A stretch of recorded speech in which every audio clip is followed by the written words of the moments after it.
Hello everyone, welcome to our classes. This is Shubham Gupta here. बच्चों, आज का लेक्चर मैं एक बड़े इंपॉर्टेंट टॉपिक से शुरू कर रहा हूँ।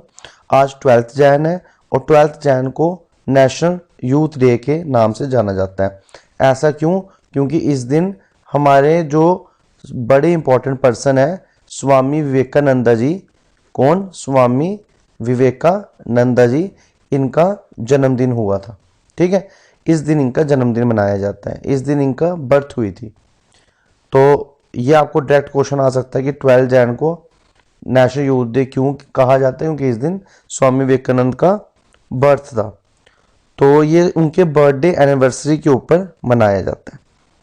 ठीक है, अब इसके बाद जो नेक्स्ट क्वेश्चन बनता है वो ये कि जो पीएम मोदी हैं, उन्होंने, जो हमारे प्राइम मिनिस्टर हैं पीएम मोदी, उन्होंने क्या किया है इस बार? एड्रेस की है और इनॉग्रेटिंग की है। किसकी इनॉग्रेशन की है? 5 day 25th national youth festival on 12th जनवरी। तो आज के दिन जो हमारे पीएम मोदी हैं, इन्होंने क्या किया हुआ है? इनॉग्रेशन की है किसकी? 5 day 25th national youth festival की। जो नेशनल यूथ फेस्टिवल है, इसकी इनॉग्रेशन की है पीएम मोदी ने, आज के दिन ही की हुई है। ठीक है, और ये आज के दिन की और किसके उपलक्ष्य पे की है? स्वामी विवेकानंद जी के बर्थडे के दिन पे की हुई है। ठीक है, तो आपको क्वेश्चन आ सकता है कि पीएम मोदी ने जो 25th नेशनल यूथ फेस्टिवल है वो किस दिन किया था? तो आपने आंसर देना है 12 जनवरी को। और कितने दिन का था ये? 5 दिनों का था। ठीक है, अब आपको एक चीज और बता दूं स्वामी विवेकानंद जी के बारे में, कि जो स्वामी विवेकानंद जी थे, इन्होंने रिप्रेजेंट किया था, किसको रिप्रेजेंट किया था? हिंदुइज्म को, हिंदुइज्म को रिप्रेजेंट किया था। ठीक है, कहां पे? इन द पार्लियामेंट में, पार्लियामेंट में रिप्रेजेंट किया था। कब? 1893 में। ठीक है, और ये पार्लियामेंट कहां पे थी? चिकागो में थी।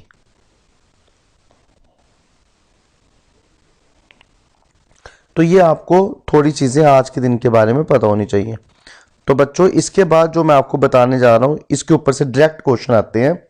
आई होप आप ध्यान से सुनोगे। तो फर्स्ट क्वेश्चन में मैं आपको बताऊंगा कि जो स्वामी विवेकानंद जी थे, इनका एक्चुअल नाम क्या था। तो अगर आपको पता तो आप प्लीज़ कमेंट सेक्शन में बताइए मेरे को, इनका एक्चुअल नाम क्या था। तो इनका एक्चुअल नाम था, बचपन का नाम जिसे बोलते हैं, वो था नरेंद्र नाथ दत्ता। इनका चाइल्डहुड नाम है। ठीक है, और इनका बर्थ कब हुआ? 12 जैन को। ये तो अब आपको पता हो गया, 1863 में। ठीक है, और इनकी बर्थ प्लेस कहाँ क्या थी? कोलकाता। इनकी बर्थ प्लेस थी कोलकाता, इंडिया में। ठीक है, इनके फादर का नाम क्या था? इनके फादर का नाम था विश्वनाथ दत्ता, विश्वनाथ दत्ता। इनकी मदर का नाम क्या था? भुवनेश्वरी देवी, भुवनेश्वरी देवी, आप लिख लीजिएगा। ठीक है, 6th पॉइंट, इनके गुरु के ऊपर बहुत बड़ा बार क्वेश्चन आता है। इनके गुरु कौन थे? तो इनके गुरु कौन थे? रामाकृष्णा जी। रामाकृष्णा जी इनके क्या थे? गुरु थे। ठीक है, और स्वामी विवेकानंद जी फाउंडर किसके थे? ये भी क्वेश्चन इंपॉर्टेंट है। स्वामी विवेकानंद जी फाउंडर किसके थे? रामकृष्ण मिशन के, राम कृष्णा मिशन के फाउंडर थे, रामकृष्णा मिशन। और ये कब फाउंड हुआ था? 1897 में, 1897 में इसकी फाउंडेशन हुई थी। ठीक है, और ये जो रामकृष्णा मिशन था, ये वेदांता सोसाइटी ऑफ न्यूयॉर्क में रामकृष्णा मठ बना था, उधर इन्होंने इसकी फाउंडेशन रखी थी। ठीक है, तो ये कुछ पॉइंट्स हैं जो आपको स्वामी विवेकानंद जी के बारे में पता होने चाहिए। तो आई होप आपको ये अच्छे से समझ आया होगा। अब हम चलेंगे नेक्स्ट चीज के ऊपर जो आज के करंट अफेयर में बड़ी इंपॉर्टेंट है। स्टूडेंट्स, नेक्स्ट क्वेश्चन है, art and craft village organisation. ये जो art and craft village organisation है, ठीक है, ये कौन सी आर्ट एंड मतलब किस विलेज को अवार्ड मिला गया है, कौन सा अवार्ड, इंटरनेशनल क्राफ्ट अवार्ड, ठीक है, 2021 के लिए। और ये अवार्ड देता कौन है, ठीक है, ये अवार्ड देता कौन है, वर्ल्ड क्राफ्ट काउंसिल प्रोवाइड करती है, ठीक है। तो ये जो वर्ल्ड क्राफ्ट काउंसिल के द्वारा जो अवार्ड दिया गया है, ठीक है, इंटरनेशनल क्राफ्ट अवार्ड, ये किस art and craft village organisation को मिला गया है? तो इसका आंसर है Kerala arts and craft village organisation को मिला गया। तो इसका आंसर है केरला को मिला गया। तो इसकी शॉर्ट फॉर्म ऐसे भी है KACY, ठीक है। तो Kerala arts and craft village organisation को अवार्ड मिला गया इंटरनेशनल क्राफ्ट अवार्ड, किसके द्वारा, वर्ल्ड क्राफ्ट काउंसिल इंटरनेशनल के द्वारा, ठीक है।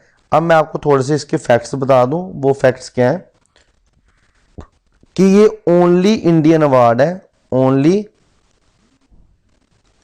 इंडियन अवार्ड है, ठीक है, जो इंडिया को मिला हुआ है।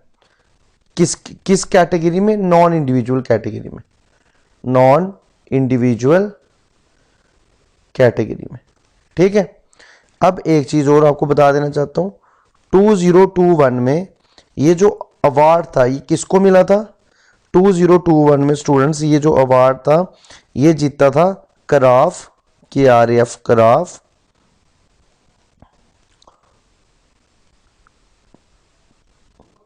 कम्युनिटी क्राफ्ट कम्युनिटी को, ये इस ऑर्गेनाइजेशन का नाम था, क्राफ्ट KUMUNITA कम्युनिटी को।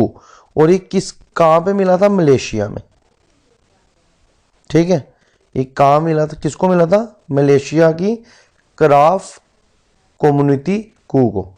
और अब ये किसको मिला है, Kerala arts and craft village organisation को ये अवार्ड मिला है, ठीक है। तो ये आपको एक्स्ट्रा फैक्ट्स भी पता होने चाहिए। अब आपको क्वेश्चन आ सकता है कौन सा ऐसा इंडियन नॉन इंडिविजुअल अवार्ड है, तो आपने बोलना है वो इंटरनेशनल क्राफ्ट अवार्ड इस बार हमें मिला हुआ है, ठीक है। अब हम चलेंगे नेक्स्ट क्वेश्चन पे। स्टूडेंट्स नेक्स्ट क्वेश्चन हमारे पास है, scientist have detected a new strain of COVID-19 that combines both delta and Omicron, ठीक है। साइंटिस्ट को नया स्ट्रेन मिला हुआ है COVID-19 का, जो किससे बना हुआ है, जिसमें दोनों कंबाइन है, डेल्टा और ओमिक्रॉन दोनों कंबाइन है। ये कौन से नेशन में मिला, तो ये मिला आपको साइप्रस में। ये कहाँ मिला आपको, साइप्रस में, ठीक है। अब हुआ क्या, आपको एक चीज़ मैं बता दूं कि जो ये डेल्टा वेरिएंट था ये इंडिया में डिटेक्ट हुआ था। ये कहाँ डिटेक्ट हुआ था, इंडिया में। और जो ओमिक्रॉन था ये साउथ अफ्रीका में। और अब इन दोनों वेरिएंट को मिला के एक नया वेरिएंट मिला है, वो कहाँ मिला है, साइप्रस में, ठीक है।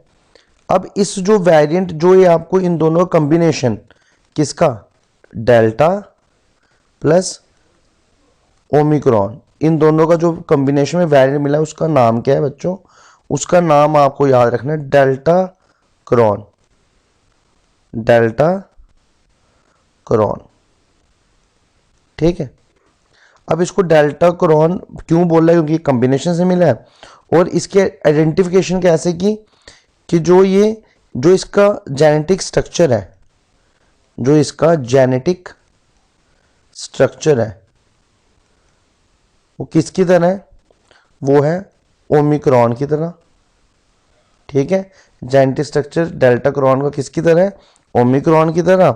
और जो इसके जीनोम्स हैं, जो इसके जीनोम्स हैं वो किसकी तरह है, डेल्टा की तरह, ठीक है। तो आई होप आपको ये भी कंसेप्ट अच्छे से समझ आया होगा। चलेंगे नेक्स्ट क्वेश्चन पे। स्टूडेंट्स नेक्स्ट क्वेश्चन है, द यूपी असेंबली इलेक्शंस 2022, ठीक है, will take place in how many phases. जो उत्तर प्रदेश में असेंबली इलेक्शंस होने हैं 2022 के, वो कितने फेसेस में होंगे, तो इसका आंसर है 7 फेसेस में होंगे, ठीक है, तो ये डिसाइड किया गया है कि 5 स्टेट्स में इलेक्शन 2022 में होने वाले हैं। वो 5 स्टेटें बच्चों आपको पता होनी चाहिए। पहली उत्तर प्रदेश, ठीक है, दूसरी उत्तराखंड, तीसरी पंजाब, और फोर्थ वन है मणिपुर, और फिफ्थ है गोवा। तो इन 5 जगहों पे इलेक्शन होने वाले हैं, जिसमें से आपको क्वेश्चन है कि यूपी की जो असेंबली इलेक्शन है वो कितने फेसेस में हो रहे हैं, तो वो आपके 7 फेसेस में हो रहे हैं। तो मैं आपको बता देना चाहता हूँ, जो ये यूपी में इलेक्शंस हो रहे हैं इसकी कुल कितनी सीटों पे इलेक्शन लड़ी जाएगी, 403 सीटों पे इलेक्शन लड़ी जाएगी, ठीक है। और इसका जो रिजल्ट है वो 10 मार्च को आपके सामने होगा इलेक्शन का, ठीक है। तो आई होप आपको इतना समझ आया होगा।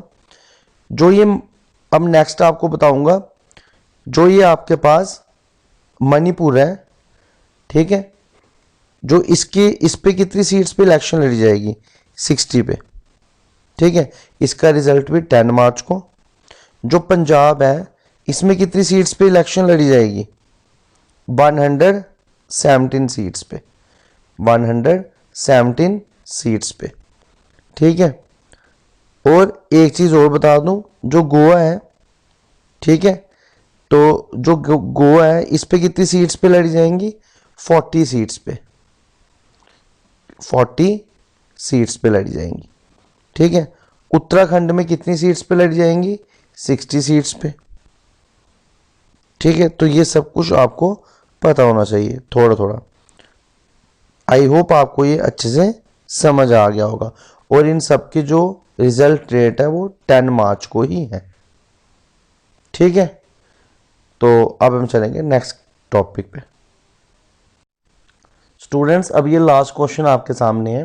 As per the latest finance ministry, what is the approx amount deposited in bank accounts open under the Pradhanmantri Dhan योजना एज ऑन दिसंबर एंड 2021। तो इस क्वेश्चन में बोला गया है कि जो ये प्रधानमंत्री धन योजना थी ये 2014 में स्टार्ट हुई थी, और जब ये दिसंबर का एंड था, दिसंबर का एंड कब का, 2021 में, तो बोला गया कि लेटेस्ट जो फाइनेंसिंग मिनिस्ट्री का सर्वे हुआ है उसमें कितना अमाउंट इस योजना के तहत लोगों ने अकाउंट खोल के डिपॉजिट कराया हुआ है। तो उसका आंसर क्या है, 1.5 लाख करोड़। तो लोगों ने क्या किया है, 1.5 लाख करोड़ इस योजना के अकॉर्डिंग जमा करवाया हुआ है बैंकों में, ठीक है। तो आई होप आपको आज के लेक्चर के करंट अफेयर अच्छे से समझ आए होंगे। तो बच्चों, ये जो करंट अफेयर्स हैं ये रोज़ के रोज़ पढ़ने होते हैं, तभी आपकी नॉलेज बढ़ेगी। आगे मैं कोशिश करूंगा आपको जो जीएस के पोर्शंस है, जिसमें ज्योग्राफी के जो इंपॉर्टेंट जहाँ से क्वेश्चन बनते हैं, वो चीज़ें भी ट्रिक्स के साथ कवर कराऊंगा। अगर आपको ट्रिक्स के साथ वो कवर करनी है तो प्लीज़ मेरे को कमेंट सेक्शन में बताइए। आहिस्ता आहिस्ता आपका जीएस का पोर्शन बिल्कुल स्ट्रॉन्ग कराया जाएगा। हमारी टीम भी पूरी काम कर रही है इसके ऊपर, जिसमें आपको फिजिक्स के लेक्चर, बायोलॉजी के लेक्चर, मैथमेटिक्स के लेक्चर और करंट अफेयर्स के लेक्चर प्रोवाइड किए जा रहे हैं। जल्दी आपको इंग्लिश के भी लेक्चर प्रोवाइड किए जाएंगे। तो प्लीज़ हमारे चैनल को सपोर्ट कीजिए और सब्सक्राइब कीजिए और बेल आइकन को क्लिक कीजिए, ताकि जो रिसेंटली अपकमिंग हमारे लेक्चर्स हैं उनकी नोटिफिकेशन आप सबको मिल सके टाइम पे। आई होप आप लेक्चर को एंजॉय कर रहे होंगे। Thank you students, have a nice day.